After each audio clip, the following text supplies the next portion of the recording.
Kami ay mga tapasiro, taga-alis ng damo ng asyenda, at saka maglagay ng pataba, saka iba pang mga trabaho noon pang 1976. Nagtrabaho kami na walang mga tamang mga benepisyo sa asyenda. Mura lang ang mga sahod namin, tag 12 piso per day.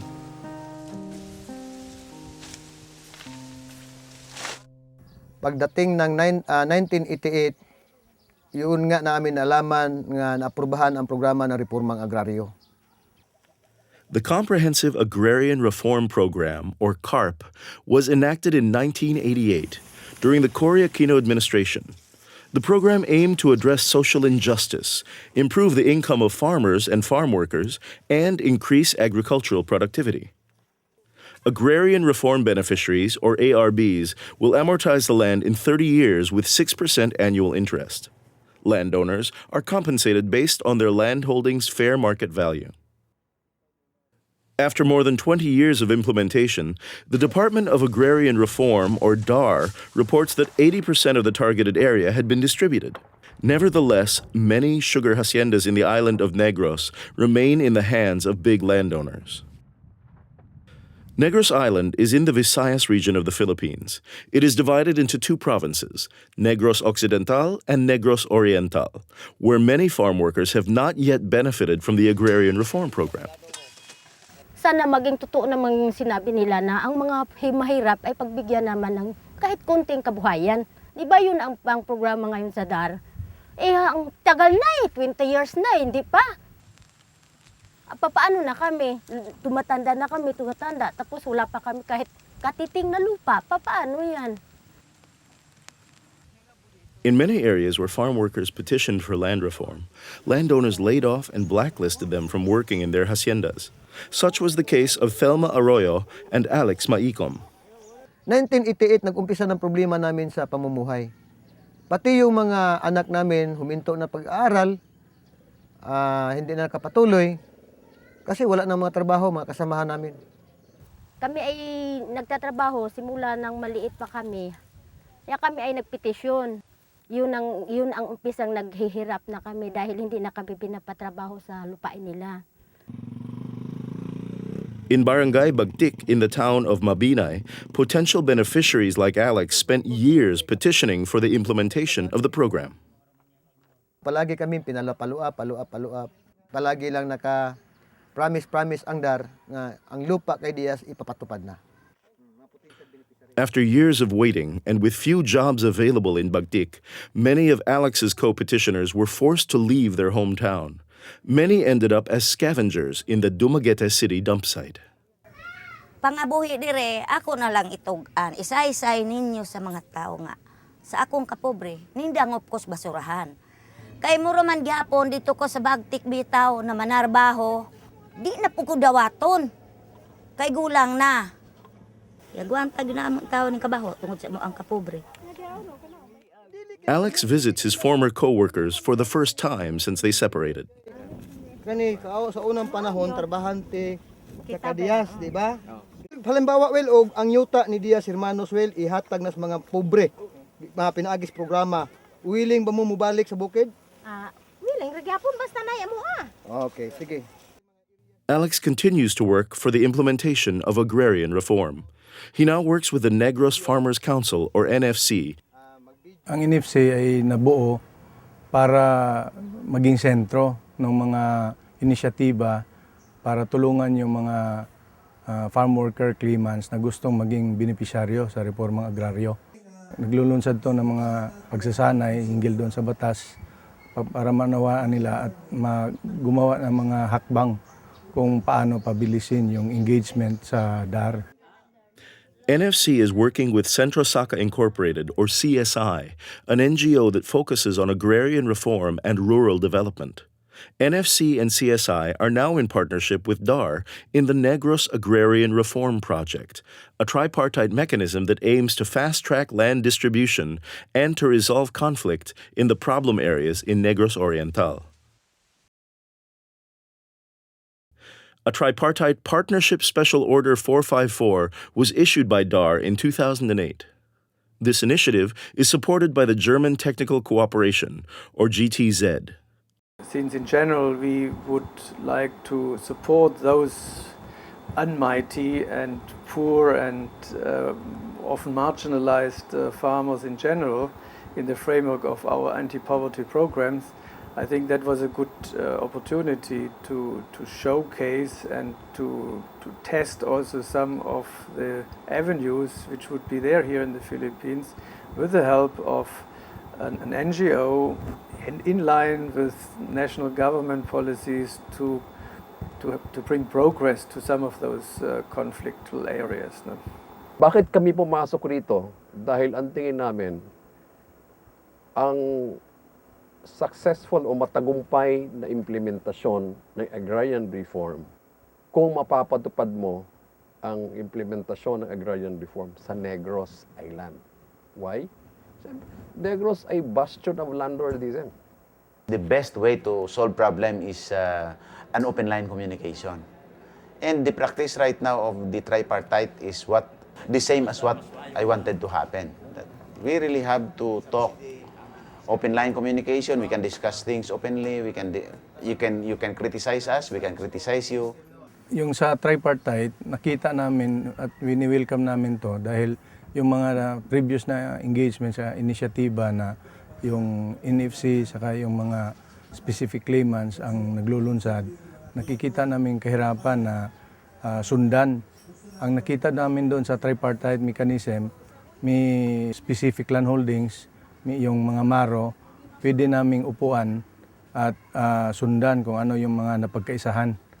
Kaya ito yung nakitang mas mainam na level of engagement.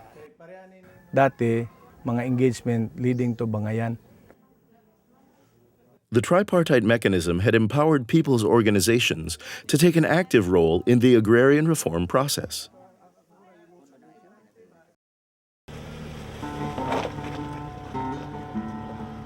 The tripartite mechanism can be seen at work in Barangay Simborio, in the town of Pamplona, where there is active cooperation between NFC and the DAR municipal personnel. The DAR Municipal Office and the NFC conducted an information campaign to the beneficiaries who were dependent on the former landowner and were reluctant to embrace the program. After being informed of their rights and upon learning that Certificate of Land Ownership Awards, or CLOAs, had already been issued, the beneficiaries actively pushed for their installation.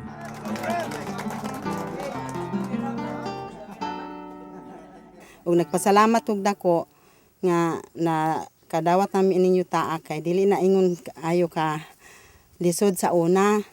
Karon nga naa nami trabaho nakadawat nami sa yuta sa gihatag sa gobyerno bisan magbayad mi okay ra gyapon. The beneficiaries in the former Gaspar Vicente estate have taken over 20 hectares of the landholding even before the CLOA awarding ceremonies and have already harvested their crops.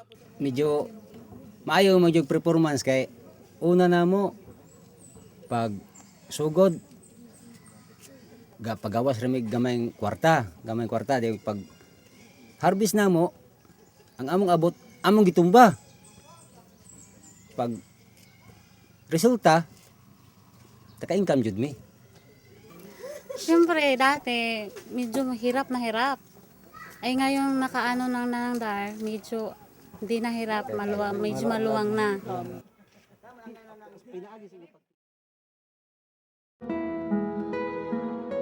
In the town of Mabinay, the partnership was responsible for the installation of 145 ARBs in 250 hectares of land. In Barangay Panyabonan, the problem was the beneficiaries were not aware that CLOAs had already been issued in their behalf since 2004.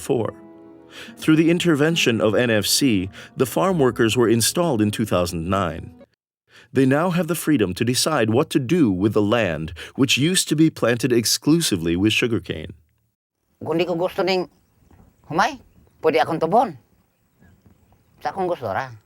Ang kalainan sa atong nangagalon pa mi, gipakaon pa mi sa mga bahoong bugas nila. Kontra nga kini na dawat na namo aning mga kuana nga na improve mi gamay. Ang kalisod na mo sa una, among trabaho sa una adlaw gabi, semana pasmi. Haro makakaon mi. Karon dili na may panarbaw adlaw gabi sa mga sinda. Nahimutang nauswag-uswag na gamay. Ang kagandahan doon sa Mabinay, naging bukas yung mga maro. Kaya instead na ilang landholdings lang, lumalaki.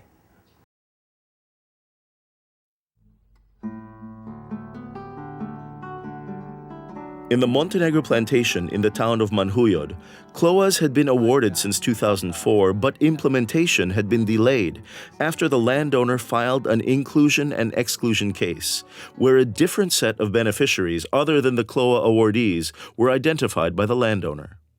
Nag-beneficiary ko sa 109 o gantod karon wala pa may ka benepisyo sa yuta nga among gitikad nga kami na may klowa hantod pagkakaron wala pa may ka kasulot. The NFC and DAR conducted seminars and reinvigorated the Barangay Agrarian Reform Council, or BARC. Ricky Tulabing is the BARC chairman. Hanggang ngayon, 2010, ang mga klowa holders ngayon sa 109 hectares o kaning sa 244 hectares, hindi pa sila nakapagtikad ng maayos. Meron kaming dialogue sa DAR sa Dumaguete, sa province. Ang nangyari doon, parang pipilitin nila na i-install na. Ngayon kung sila parang binibreak ko muna sila kasi ang sitwasyon ngayon, parang nagkakagulo yung area na yon. Kasi yung may kluwa nga, hindi nakapagtikad, tapos yung ibang contract workers ng Montenegro, sila ngayon ang nag-occupied. The CLOA awardees also questioned the exemption of 325 hectares of the plantation, which was declared as pasture land, but claimed that only a small portion of the plantation has cattle. That is the subject of our dialogue last time with NFC and the rest of the PO leaders. Our stand there is we cannot question the exemption order because during the time the application was submitted, the land is really utilized as pasture area. Mga 5 years old pa ako noon, lagi akong dumadaan yan sa area na yan. Wala talagang baka yan, yung area ng 325 hectares, wala talaga yan. Tubuhan talaga yan, wala talagang baka yung sa area na yan. Our suggestion is for the people, the PO, the farmer beneficiaries to submit some sort of a motion for reconsideration or some sort of manifestation informing the top management that there is the subject land is no longer used as livestock area.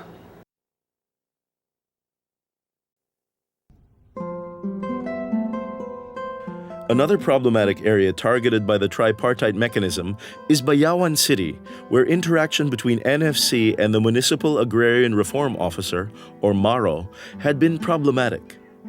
In Bayawan City, many CLOA holders remain uninstalled. The period of waiting now is so unbearable already on the part of the farmers. So we hope the DAR people will take drastic action.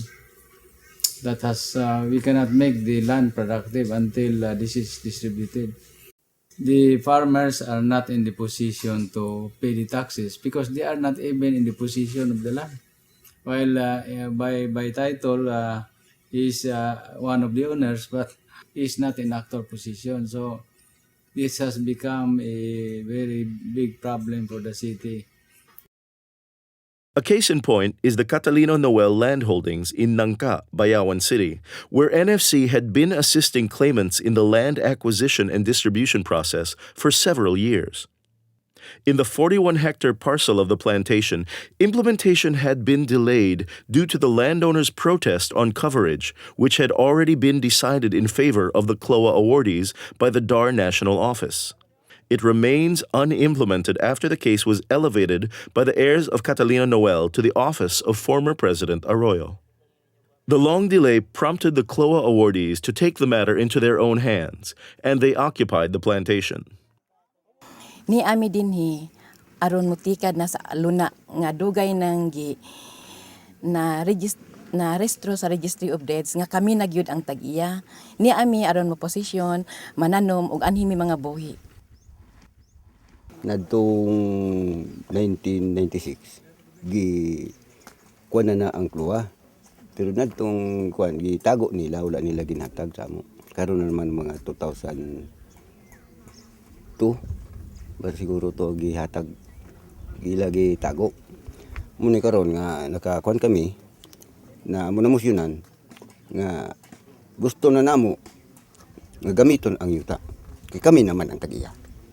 Plantation guards and farmers who claimed to be beneficiaries of the owner arrived at the scene.